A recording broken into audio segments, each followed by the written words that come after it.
दोस्तों, एक लफ्ज़ आप बार बार सुनेंगे, इज्तिबा करना। इसका मतलब ये है कि एहराम के ऊपर वाली चादर को दाहिनी बगल के नीचे से निकाल कर बाएं कंधे पर डाल देना और दाएं कंधे को खुला रहने देना। इसकी तफसील आइंदा इंशाअल्लाह हम बयान करेंगे। एक लफ्ज़ आप सुनेंगे, इस्तिलाम।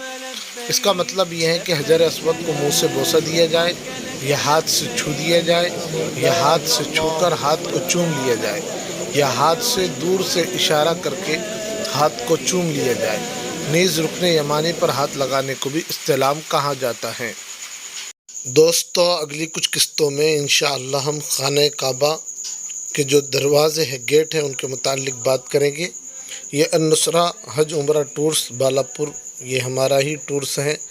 इसलिए जो हज़रात उलमा की निगरानी में अपने हज उम्रे अदा करना चाहते हैं, वही नंबरात पर हमसे रब्ता करें। अस्सलामु अलैकुम।